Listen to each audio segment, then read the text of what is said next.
Hola, ¿cómo están? Espero que se encuentren bien en sus casitas. El día de hoy voy a hacer una pequeña explicación de las dos guías de textos científicos que aparecen ahorita. Sí es importante, pues bueno, tener claro que la primera, más que todo, es de reconocimiento de las cualidades y las características que posee este tipo de texto, ¿verdad? Y en la segunda, ya más que todo, es cómo leer este tipo de texto y poder aplicar un pequeño ejercicio de síntesis, que es muy importante, para organizar información, que va a ser a través de un esquema o un infograma. Entonces, voy a empezar de una vez con el ejercicio de la guía del texto científico número 1.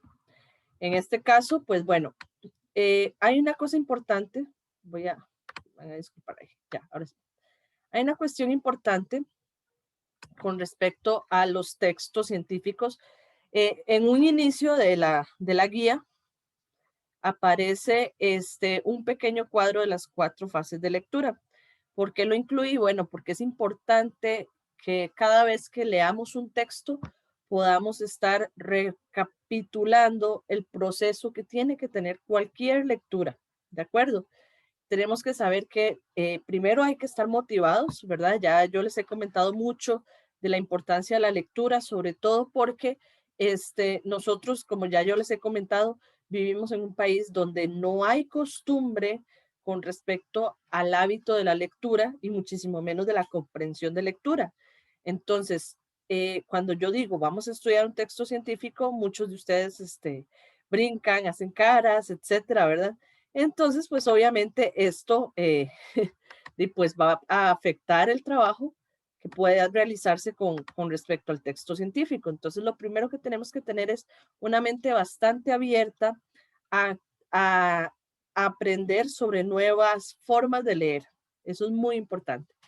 En este caso, bueno, como yo ya les he comentado, me han dicho, bueno, profe, ¿y para qué sirve leer un texto científico? Y esa es una muy buena pregunta. Bueno, empecemos por lo más básico. Leer es importante.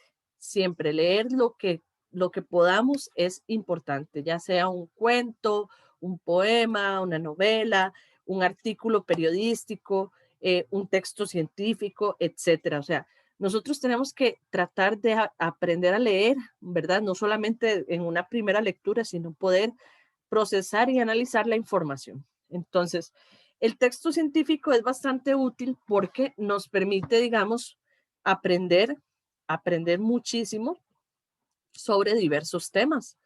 Entonces, sí es muy importante, es una manera de poder conocer, ¿verdad? Distintos ámbitos, no solamente de ciencia, sino también históricos, literarios, matemáticos, etcétera. El tema que a uno le llame la atención va a aparecer, yo sé que va a aparecer en un texto científico, ¿verdad? Bueno, entonces ahora sí, adentrémonos de una vez con propiamente este tema. Cuando hablamos de el concepto, pues hay muchos conceptos, este es uno que creo que es bastante específico de lo que es. Es un texto que brinda resultados o hallazgos de una investigación llevada a cabo mediante ciertos métodos investigativos.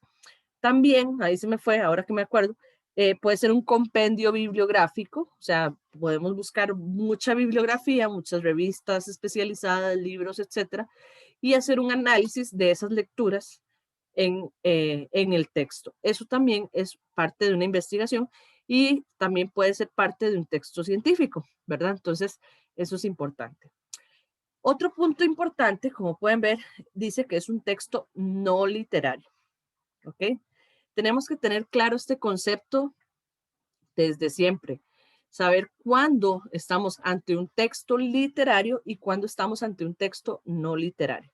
Entonces, yo, por ejemplo, a los grupos que he visto esta semana les he preguntado, bueno, imaginémonos que tenemos una cajita, ¿verdad? Que dice textos literarios y otra cajita que dice textos no literarios. ¿Dónde voy a meter los distintos textos? Entonces, por ejemplo, un poema, yo lo puedo meter en la cajita de los textos literarios. En cambio, un texto científico iría en un texto no literario. Un cuento, un texto literario, una novela, un texto literario, un afiche publicitario, un texto no literario, un, un artículo periodístico, una noticia, un texto no literario, una obra de teatro, texto literario. Y se me ocurre tal vez los mensajes de texto, texto no literario. Entonces, ¿cómo hago yo en mi cabeza para poder separar los textos literarios de los no literarios? Bueno, muy fácil. Tenemos que tener claro que lo literario lo vamos a entender como una forma de expresión artística, ¿de acuerdo? Es decir, es el arte de la palabra. Entonces, si yo tomo esa forma de expresión artística de la palabra, vamos a ver que el texto científico no tiene esa función estética, sino que es una función más bien, en este caso, informativa, ¿verdad? Lo que pretende es enseñar algo. Entonces, cuando no hay una función estética, ¿verdad? De generar placer por la belleza del texto, de que nos genere emociones, etcétera, etcétera, entonces estamos ante un texto no literario, ¿verdad? En ese sentido, la poesía, la narrativa, el drama, por ejemplo, van a ser géneros que efectivamente tienen esa idealización de que la palabra sea estética y nos deleite, ¿verdad? Mientras que lo otro pueden ser textos didácticos, informativos, ¿qué más? Pueden ser textos meramente comerciales, en fin, ¿verdad? Entonces no tienen esa finalidad estética de la literatura. Entonces, teniendo esto claro, ya podemos decir que efectivamente el texto científico es no literario. Muy bien. Bueno, ¿qué características tiene el texto científico? Bueno, tiene varias características, pero estas vamos a ponerlas aquí como las más relevantes, por lo menos mientras estamos estudiándolo nosotros. Primero que todo, mencionar el nombre del autor, su cargo o especialidad y un dato de contacto. Como yo les he comentado, estos grupos con los que me he reunido, bueno, a diferencia, por ejemplo, de un texto literario que posiblemente solo aparezca el nombre del autor, ¿verdad? En el caso del texto científico, vemos que aparece la especialidad o los datos del cargo, etcétera, porque un texto científico necesita tener una autoridad académica que dé el aval a ese texto. Entonces, claro, si yo pongo Meilin Vargas, especialista en literatura, etcétera, etcétera, pues obviamente si el texto es literario y todo el asunto, le va a dar un peso a la información que yo brinde, muchísimo mayor que si dijera que es Meilin Vargas y ya, ¿verdad? Entonces, es importante en ese sentido. Otro asunto importante del texto científico es que cuenta con el aval de un comité de ética, es decir, esa información que aparece en ese texto científico se va a evaluar previamente a la difusión en una revista. O sea, no es como que yo llego y digo, bueno, ya hice mi investigación y aquí está mi texto y lo publico así. Tiene que haber una autoridad académica que te diga que efectivamente ese trabajo tiene una validez, o sea, tiene todos los requerimientos científicos esperados. Detallar los datos de la revista científica en la que se publicó, ¿verdad? Esto también genera un peso dentro de esa información que se brinda. También aparece un resumen y palabras claves, a veces aparecen incluso en inglés, ¿verdad? Es muy importante porque bueno, más bien, es importante tener claro que el resumen, tanto el autor lo hace al final como el lector lo lee al final, ¿verdad? ¿Por qué? Porque muchas veces está muy cargado de ciertas subjetividades del autor, entonces no se recomienda leer el resumen al inicio o tenerlo ahí como un apoyo, digamos, muy, muy grande, porque no siempre me va a dar toda la información. Entonces, pero igual siempre el artículo científico tiene un pequeño resumen. Después, otra característica que podemos ver es que se detallan fuentes de financiación, ¿verdad? Que puedan recibirse en ese proyecto de investigación. También muy importante es mencionar la metodología que se aplica en la investigación, o sea, qué se hizo para poder realizar dicha investigación y cómo se llegó a los resultados, ¿verdad? ¿Cuáles fueron los resultados obtenidos? Se me ocurre, por ejemplo, que puede ser que en esa investigación yo tuve que hacer unas entrevistas o estudiar unas estadísticas, ciertas gráficas, etcétera. Entonces, pues hay muchas formas, ¿verdad? De generar una investigación. Incluso la observación es parte de un método muy importante. Y bueno, uno que no me puede faltar nunca en un texto científico, yo debo incluir las citas y las referencias bibliográficas que utilizo en el texto investigativo, en el texto científico. ¿Por qué? Nuevamente, al igual que como el comité y la especialidad del autor, esto me va a generar un peso en argumentación y va a darle mayor valor científico y serio a mi trabajo, porque son aportes de otras personas que puedo utilizar como un apoyo, ¿verdad? Bien, con respecto a la estructura, vamos a hacerlo, ahí está, más chico.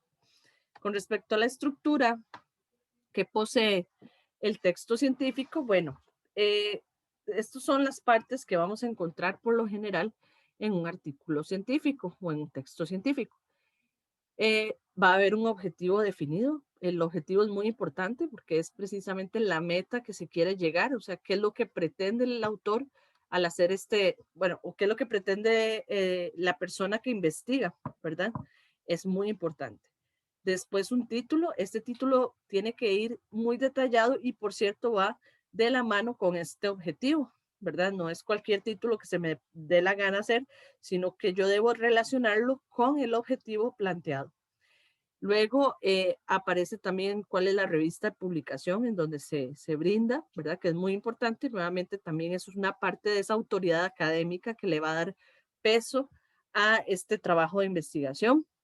Luego está el nombre del autor, que como ya lo vimos, es importante que aparezca junto con su cargo o especialidad. El resumen del que ya les hablé previamente, las palabras clave. ¿Qué quiere decir esto? Son palabras muy técnicas que necesita cualquier lector comprender, ¿verdad? Entonces, como es un trabajo muy especializado, muchas veces utilizan palabras bastante específicas, como les digo, unos tecnicismos bastante claros. Entonces, una manera de ayudar a la comprensión lectora es poner estas palabras clave al inicio para poder guiarse, ¿de acuerdo?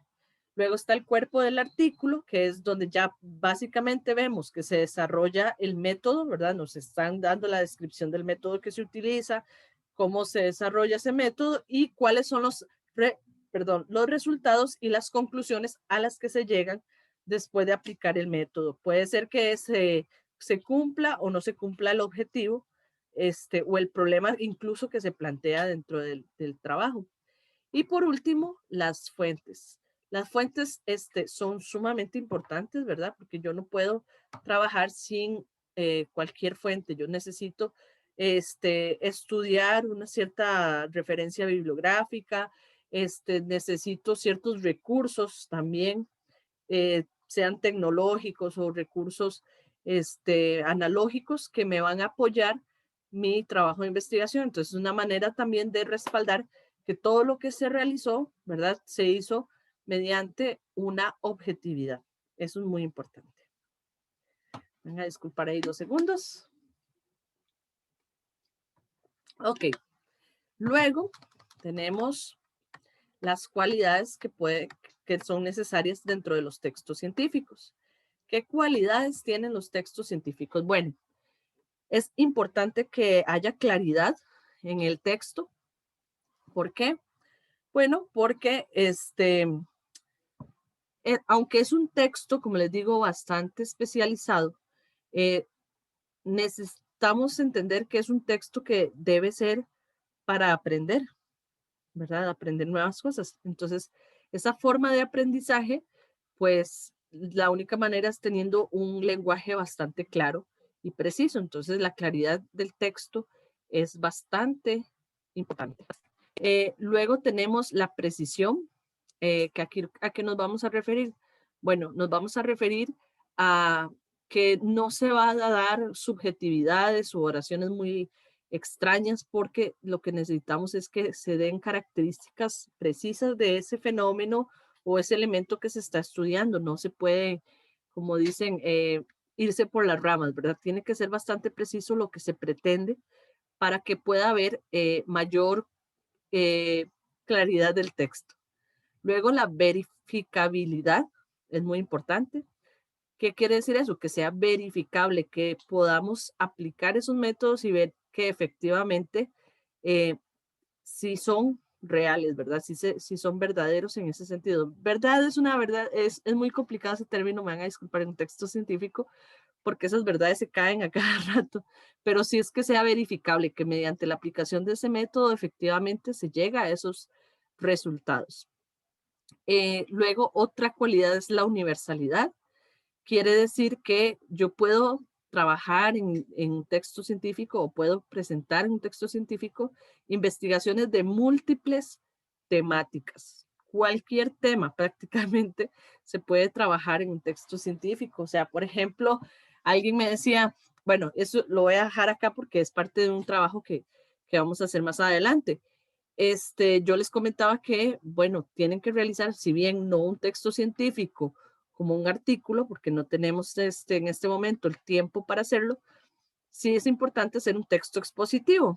Entonces, al exponer algún tema de este interés científico y con esta precisión, pues necesitamos saber que podemos trabajar cualquier tema que nos llame la atención. Entonces alguien me decía, profe, pero ¿cómo voy a trabajar dentro de un texto científico algo sobre fútbol? Y yo, pues busque a ver entonces, porque debe de haber muchos artículos relacionados con estudios que se hayan hecho sobre fútbol, no sé, estadísticas, históricos, de fundación de equipos, de ligas, etcétera. Entonces sí se podría ver ahí algún tipo de texto expositivo argumentativo que acompañe y que tenga tal vez estas características propias de un texto científico. Entonces, el tema puede ser, como les digo, prácticamente que cualquier tema. Luego, la objetividad es otra cualidad bastante importante, por supuesto. ¿Por qué? Porque aquí no es en un texto científico, yo no me puedo dejar llevar tanto por mi opinión. Recordemos que hay algo muy importante, saber distinguir entre hechos y opiniones, ¿de acuerdo?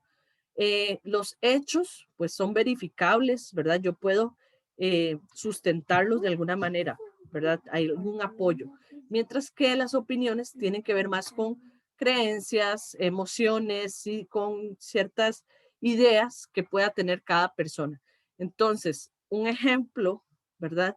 Que se me ocurre en este momento es que yo puedo estar no sé, decir que la Tierra es plana porque yo creo que la Tierra es plana, pero ¿cuáles son los estudios objetivos que tengo para decir eso?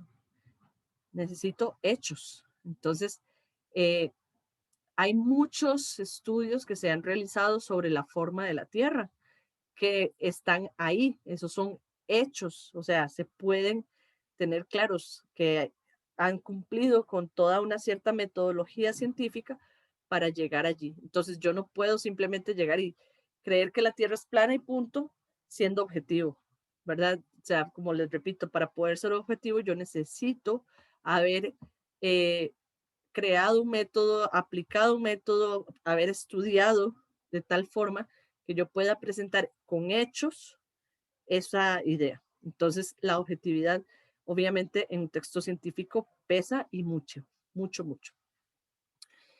Por último, la cualidad final es el uso de códigos no lingüísticos. Nosotros los seres humanos estamos acostumbrados a utilizar, o sea, nuestra manera de aplicar el lenguaje es mediante códigos, tanto lingüísticos como no lingüísticos. Por ejemplo, los lingüísticos puede ser el habla, la escritura, ¿verdad? Mientras que los códigos no lingüísticos puede ser el sonido de una alarma o de una ambulancia, por ejemplo, la luz del semáforo, ¿verdad? Gestos que hace uno, todo lo que no necesariamente se refiere con el habla y la escritura. Entonces, en este caso, El uso, por ejemplo, de gráficas, de imágenes, fotografías, no sé, se me ocurren estadísticas, etcétera, son códigos no lingüísticos que apoyan ese texto científico. Muy bien. Luego, las características lingüísticas del texto científico también es bastante importante. Aquí yo quiero dejar claro una cuestión. El curso no es español propiamente, ¿verdad? Es de comunicación y comprensión lectora. Entonces, una manera de tener clara la comprensión lectora de un texto es conociendo las características lingüísticas de ese tipo de texto. Así que esto es sumamente importante tenerlo claro, ¿de acuerdo? Bueno, una primera característica que planteo en esa guía es el uso de la tercera persona, del indicativo y del presente atemporal. Todo esto puede sonar rarísimo, ¿verdad? Entonces, pues obviamente aquí ya les trato como de darles unas clavecitas a través de la gramática que me puede ayudar a comprender mejor. Entonces, bueno, cuando hablamos de tercera persona, nos vamos a referir a las entidades que hablan o escuchan o interaccionan en una conversación o en un diálogo, por ejemplo. Entonces, cuando hay una persona, un hablante, que está refiriéndose en ese momento, en este caso, yo, ¿verdad? Si yo me refiero junto a alguien que está escuchándome, ¿verdad? Es ante una segunda persona que es tú o vos. Aquí pongo el usted porque sí, usamos usted como una referencia a segunda persona. Y luego, cuando hay una persona que está ajena a esa conversación, estamos ante la tercera persona que es él o ella. En plural, pues obviamente sería en plural donde me integre a mí, nosotros, ¿verdad? Donde me excluyen a mí, ustedes o vosotros, en el caso de los españoles. Y en el de tercera persona, ellos o ellas, ¿de acuerdo? Cuando hablamos del indicativo, nos referimos al modo en el que se utiliza el verbo. El verbo se utiliza de tres modos. Hay un modo que se va a llamar imperativo, un modo que llamamos subjuntivo y este modo que llamamos indicativo. En el caso del imperativo es el modo donde yo voy, por ejemplo, a dar órdenes, como decir, cállate, calla, ven, ¿verdad? O venga. Ese tipo de verbos están en un modo, como les digo, imperativo. Es una orden o un mandato. En el caso de que hablemos del subjuntivo, es un tipo de modo en donde pareciera que la acción no se concreta. Se me ocurre este ejemplo. Ojalá comiera pizza. En este caso, el verbo comiera, ¿verdad? No me indica si la acción se realiza o no. No queda claro. Entonces, ese es el modo subjuntivo. Es un modo en donde realmente no queda claro si la acción se va a realizar o no se realiza. En cambio, en el modo indicativo sí nos da como esa calidad de que se pueda realizar o no la acción. Por ejemplo, yo ayer comí pizza, yo como pizza, yo comeré pizza. Comí, como y comeré me dan esa idea de que la acción sí se pueda realizar. Ese es el tipo del indicativo, ¿verdad? Entonces, vamos a tener un tipo de verbo que parece que indica que la acción se pueda realizar. Y en presente, ya sabemos que presente es en este momento, pero el decir atemporal puede ser un tiempo que no sabemos en qué momento se encuentra, si pasado, presente, futuro, ¿verdad? Entonces, por eso mismo se llama atemporal, no se refiere a un tiempo. Entre los ejemplos que les brindo son estos que aparecen muchas veces en un texto científico. Se puede, se necesita, es importante, cabe aclarar. Entonces, aquí tenemos ejemplos de cómo se utiliza la tercera persona, ¿verdad? En forma indicativa del presente atemporal. Luego tenemos el uso de perífrasis verbales. Déjenme mostrar eso otro segundito.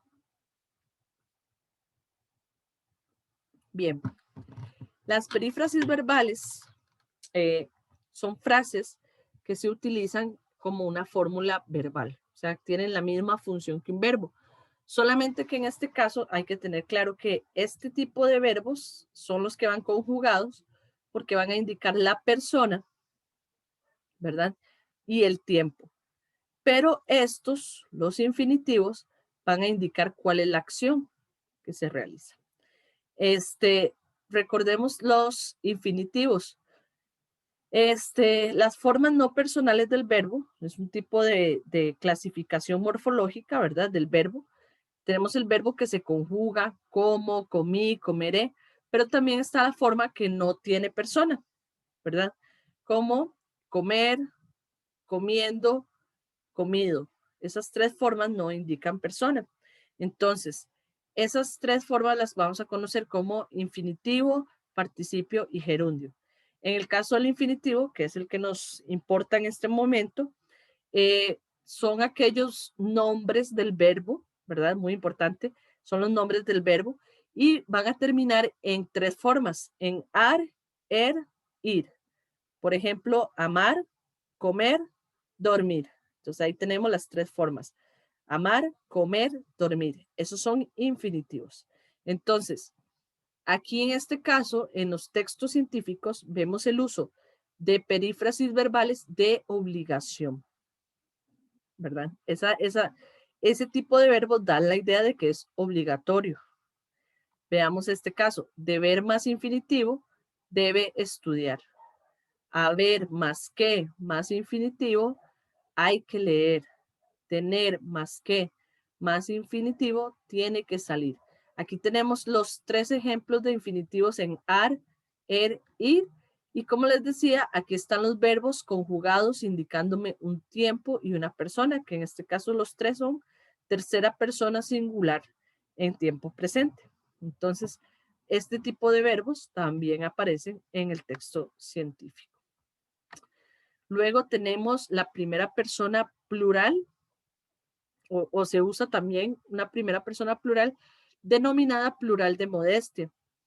Ya vimos entonces en el punto número 1, la primera persona plural es nosotros. Entonces vamos a encontrar verbos que van a estar en esa primera persona plural, pero aunque el autor sea uno solo, utiliza esta forma como para indicar, ¿verdad? Que una manera de modestia de que la acción no la realizó sola esa persona. Consideramos, vemos necesario, evidenciamos, etc. Estos son ejemplos de ciertos verbos que pueden aparecer en este tipo de estructuras. En el caso del texto científico, como yo les había dicho, es muy importante que sea bastante preciso. Una manera de hacerlo preciso es utilizando estructuras adjetivas. Vamos a encontrar, por ejemplo, adjetivos y formas adjetivadas que obviamente son importantes porque van a brindar características a este elemento. Entonces, vean acá. Lo que está en este color son las características que yo marqué de este párrafo. Una estrella es, ya entonces empieza, una gran esfera de polvo y gas en el universo que literalmente brilla con luz propia. Es un cuerpo celeste, un astro grande e incandescente que aparece en el cielo como un punto luminoso y que emite luz y calor. Aquí, bueno, si nos vamos solamente a los adjetivos, vemos entonces gran, ¿verdad? De polvo es una frase adjetivada. Brilla con luz propia, celeste, grande, incandescente, luminoso, bueno, y aquí emite luz y calor, es una característica que está dando. Entonces yo nada más marqué ahí como algunas de las características que aparecen, pero vean que es muy importante en el texto científico ser muy descriptivo, es sumamente importante, ¿ok? Bueno. Otra característica que tiene el texto científico es el uso de oraciones pasivas y de oraciones impersonales. ¿A qué nos vamos a referir con este tipo de oraciones? Bueno, en el caso de las oraciones pasivas, primero vamos a conocerlas, ¿verdad? Son oraciones donde ustedes ven que el sujeto recibe la acción de un complemento agente. Para poder entender a qué me refiero con esto, bueno, vamos a estudiar las oraciones activas. En la oración activa, el sujeto realiza la acción y esa acción recae sobre un objeto. La entidad del sujeto en la oración activa es una entidad activa. El objeto es una entidad pasiva. ¿Por qué? Porque recibe la acción del sujeto. Entonces, vean esta oración. La NASA diseñó un nuevo cohete espacial. En esta oración, es una oración activa, tenemos entonces un verbo que diseñó. Yo pregunto, ¿quién diseñó? Y me responde la NASA. Tenemos un sujeto activo que realiza una acción. Cuando yo pregunto, ¿qué cosa diseñó la NASA? Inmediatamente me responde un nuevo cohete espacial. Este es el objeto pasivo donde recae la acción del sujeto. Entonces, esta es una oración típica activa. Lo que pasa en oración pasiva es que esta oración se transforma. ¿Cómo? Como ya les dije, lo que interesa es que ya el sujeto no es un sujeto activo que realiza una acción, sino que es un sujeto pasivo, ¿verdad? Que va a recibir la acción. En este caso, yo entonces en la transformación de oración activa a pasiva, hago lo siguiente. Tengo la oración, un nuevo cohete espacial, ¿verdad? Este es el objeto, lo transformo en sujeto en la oración pasiva. Un nuevo cohete espacial. Luego, verbo diseñó, aquí yo lo voy a transformar este verbo en una perífrasis que se hace con ser más participio. Entonces, diseñó, fue diseñado. Transformo el verbo, fue diseñado, porque ya ahora aquí lo que interesa es que esto coincida con el sujeto. Un nuevo cohete espacial fue diseñado. Y el sujeto de acá se transforma, como les decía, en ese agente, en el complemento agente. ¿Por quién fue diseñado el nuevo cohete espacial? Por la NASA. ¿Por qué lo pongo entre paréntesis? Porque vieras que ustedes pueden, si quieren, utilizar este agente o no. Una oración pasiva puede ser un nuevo cohete espacial fue diseñado y no aparece quién realiza la acción, ¿verdad? Entonces puede aparecer quien realice la acción, en este caso al complemento agente, a como puede no aparecer, pero siempre tiene este tipo de estructura. El otro tipo de oración pasiva que aparece es esta, donde ya no tenemos un complemento agente, sino que tenemos una partícula refleja, así se le llama, que es se. Tenemos el mismo verbo activo que utilizamos ahí, diseñó, pero ahora el sujeto es un nuevo cohete espacial. Se diseñó un nuevo cohete espacial. Si yo me pongo como a ver la lógica de la oración y yo me pregunto, ¿un nuevo cohete espacial se puede diseñar? Sabemos que solito no se puede diseñar, pero nos da la idea que solito se diseña. Entonces, en ese sentido, esta es una oración pasiva donde el sujeto realmente no está realizando la acción, sino que la recibe. Luego tenemos las oraciones impersonales, ¿ok? Estas oraciones van a caracterizarse porque no tienen sujeto. No hay una entidad activa que realice la acción. Entonces veamos estos ejemplos. Llovió toda la noche, es tarde ya. Hay muchos casos de COVID. ¿Quién llovió? No sabemos. ¿Quién es tarde ya? No sabemos. ¿Quién hay? No nos dice, pero nos dice qué cosa hay. Muchos casos de COVID. Entonces vean que aquí esto no responde a la pregunta quién porque no tienen sujeto. Y luego tenemos dentro de las características lingüística del texto científico, la inclusión, por supuesto, de los tecnicismos que se crean mediante diversos procedimientos como los préstamos lingüísticos, es decir, palabras tomadas de otros idiomas, la composición, creación con dos palabras, derivación, palabras que vienen de otras palabras, el uso de siglas, ¿verdad? Entre otras formas metodológicas de tecnicismos. Yo aquí les puse un párrafo que dice, estas partículas y moléculas no solo difunden la luz de los objetos, sino que además absorben parte de la luz. Dentro de los elementos de absorbentes incluidos de manera genérica como moléculas y partículas, destaca de manera muy importante y es el ozono. Aquí tenemos varias palabras que resalté para mostrar que efectivamente son palabras bastante relacionadas al tema. Bien, eso con respecto a las características y cualidades del texto científico. Voy a compartirles en este momento la GTA de la que estaba hablando, que es esta misma. Okay. Aquí está. Entonces, en esta, como les decía, aparece el cuadro de las fases, luego propiamente esto que acabamos de hablar. Ahí está con sus ejemplos.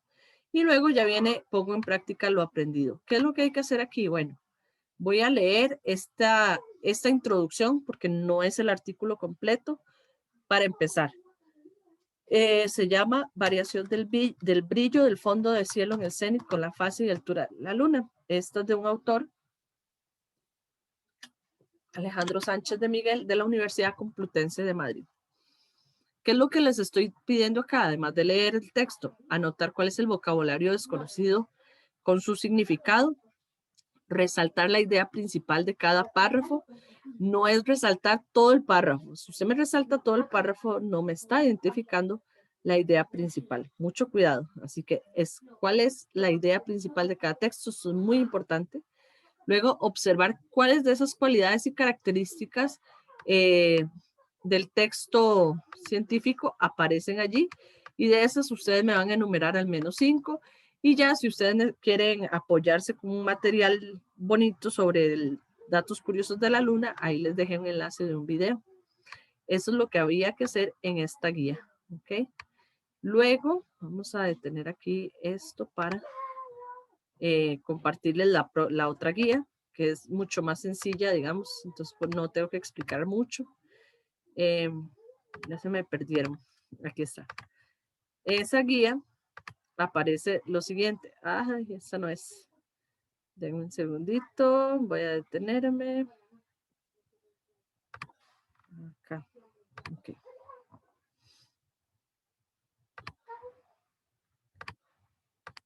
Ajá.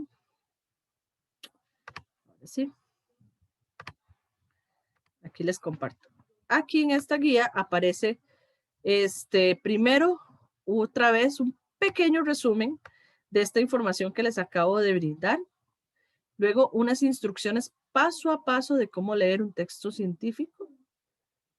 Y por último, ahora sí, yo les estoy pidiendo que hagan una de dos.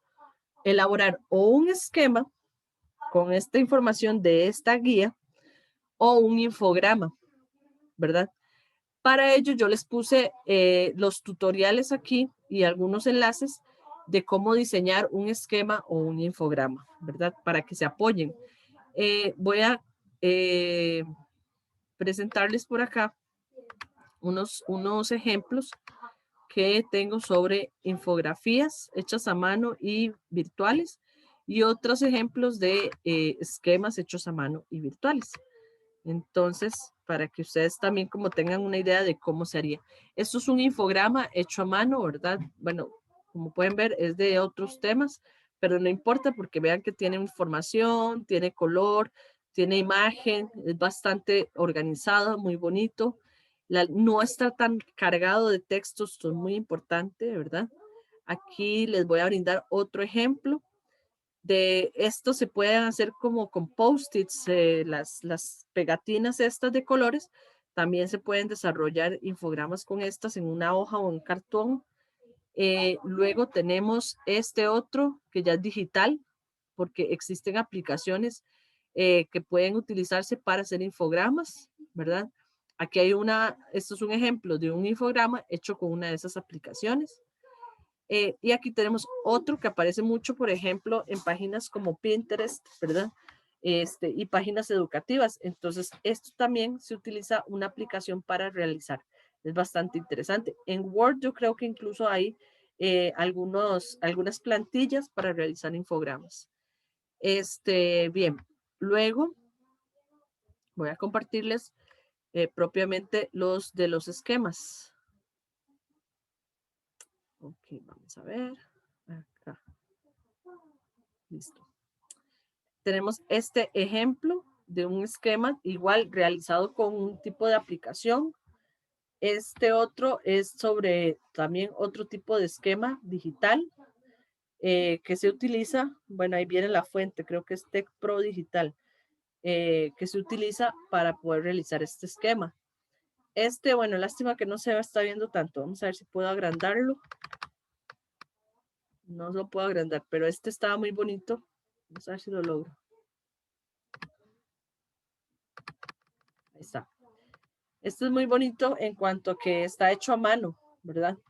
Utiliza colores, diferentes tipografías de letras y hay una organización bastante interesante. Que me llama la atención y creo que es un buen ejemplo, ¿verdad?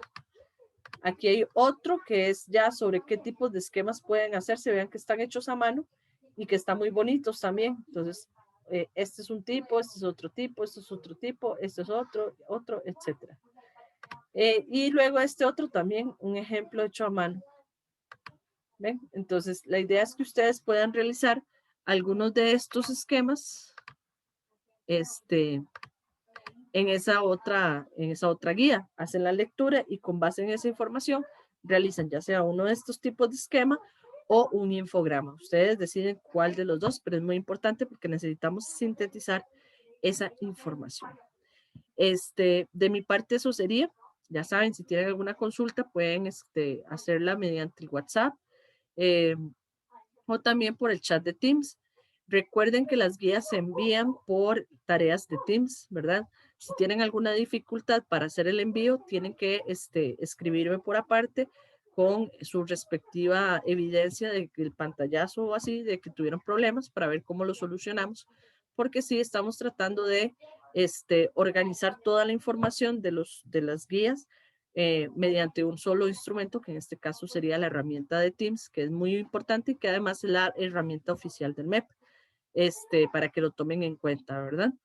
Les deseo muchísima suerte. Por favor, quédense en casa, cuídense muchísimo, porque sí, ahorita la cosa está bastante peligrosa y lo digo con toda la propiedad, ¿verdad? Que sí, realmente ha sido bastante sufrido el tema de la pandemia y creo que sí es importante valorar lo que tenemos, valorar la vida y las personas que nos rodean. Entonces, de verdad, de mi parte, muchísimas gracias y espero de verdad que se encuentren sumamente bien y ahí estamos hablando. Entonces, hasta luego.